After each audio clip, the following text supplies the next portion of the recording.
Welcome to சகஸ் academy. நம்ம இந்த video பதிவில் அடிக்கடி டிஎன்பிசி எக்ஸாமில் கேட்கக்கூடிய கேள்வியின் அடிப்படையில் தான் போட்டித் தேர்வு எழுதும் மாணவர்களுக்கு நலன் சார்ந்து இந்த வீடியோ பதிவு செய்யப்பட்டுள்ளது. கடைசி வரைக்கும் ஸ்கிப் பண்ணாமல் பாருங்கள். கல்வி பெறும் உரிமை. இந்த கல்வி பெறும் உரிமை பற்றி தான் பார்க்க போகிறோம். இந்தியாவில் கல்வி அறிவை வளர்க்கிறதுல எல்லா அரசுகளுமே தீவிர கவனம் செலுத்தி வருகின்றன. இப்போ சமீபத்தில் கொண்டு வரப்பட்ட கல்வி பெறும் உரிமை சட்டத்து பிரகாரம் 1 முதல் 8 வரைக்கும் இருக்கக்கூடிய குழந்தைகளுக்கு, ஏழை மாணவர்களுக்கும், தனியார் பள்ளியாக இருக்கட்டும், இலவசமாக அவங்களுக்கு கட்டாய கல்வியை வழங்கணுன்ற ஒரு சட்டம் கொண்டு வந்திருக்காங்க. இந்த மாதிரி ஒரு சட்டம் ஃப்ரீ எஜுகேஷன் அப்படின்றதுக்காக 1910ஆம் ஆண்டுலேயே பிரிட்டிஷ் ஆண்டுகிட்டு இருக்கப்பயே கோபாலகிருஷ்ண கோகலே அவர்கள் தனது கோரிக்கையை வச்சாங்க. ஆனால் அப்போ அந்த அரசு அதை செவி சாய்க்கலை. அதற்கு பிறகு கடந்த ஆகஸ்ட் 4, 2009 பாராளுமன்றத்தில் ஒரு சட்டம் கொண்டு வராங்க. ஏப்ரல் 2010 நடைமுறைக்கு வந்தது. இந்த கல்வி உரிமை சட்டத்தை பொறுத்த வரைக்கும் அம்பேத்கர் அயர்லாந்து சட்டத்தில் இருக்கக்கூடிய ஆர்டிகல் 21A கட்டாய கல்வி பெறும் உரிமை அப்படின்ற சரத்தை அதிலேருந்து எடுத்துக்கிட்டாங்க.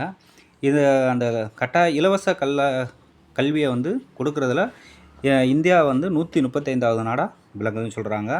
மத்திய அரசு ஒரு 65% ஃபண்டு கொடுப்பாங்க. மாநில அரசு ஒரு 35% இதற்காக ஃபண்டு கொடுப்பாங்க. எதற்காக மத்திய அரசு 65% ஃபண்டு கொடுக்குறாங்க அப்படின்னா, இப்போ நம்ம அரசு பள்ளிகளில் எல்லாத்துக்குமே ஃப்ரீ எஜுகேஷன் தான் கொடுக்குறாங்க. அது போக தனியார் பள்ளிகள்லேயும் அவங்களுக்கு ஏழை மாணவர்கள் அவங்க படிக்கணும் அப்படின்றத கருதி 25% இடஒதுக்கீடு கொடுத்துருக்காங்க. இப்போ ஒரு 1000 சீட்டு ஒரு ஸ்கூலில் இருக்குது அப்படின்னா 25% ஏழை மாணவர்களுக்கும் கொடுக்கணும், எந்த பாரபட்சம் பார்க்காம கொடுக்கணும் சொல்லி கொடுத்துருக்காங்க. இப்போ 25%ன்றப்ப அதோட கூடுதலாக வரும்போது குலுக்கல் முறையிலையும் அவங்க திறந்தெடுக்கலாம்ன்றதையும் அரசு தரப்பில் சொல்லியிருக்காங்க. அடுத்ததாக தனியார் பள்ளிகளில் 25% இடஒதுக்கீடு இதைத்தான் பார்த்தோம். அடுத்தது இந்த திசையில் கல்வி உரிமை சட்டம் 2009 மூலம் அரசமைப்பு சட்டத்தில் அடிப்படை உரிமைகள் அத்தியாயத்தில் நுழைக்கப்பட்ட பிரிவு 21A மிக முக்கிய திருப்புமுனை ஆகும். அரசமைப்பு சட்டம் பிரிவு 21A 6 முதல் 14 வயது வரை உள்ள குழந்தைகள் அனைவருக்கும் அரசு கட்டாய இலவச கல்வி வழங்கும் சொல்லியிருக்காங்க. தொடக்க கல்வியை பெறுவதில் தடை ஏற்படுத்தும் எந்த கட்டணமோ செலவு எதையும் குழந்தைகள் செலுத்த வேண்டியது இல்லை. கல்வி உரிமை சட்டம் B3(2) சொல்லியிருக்காங்க. அடுத்ததாக 6 வயதுக்கு மேற்பட்ட குழந்தை எந்த பள்ளிகளிலும் சேராது.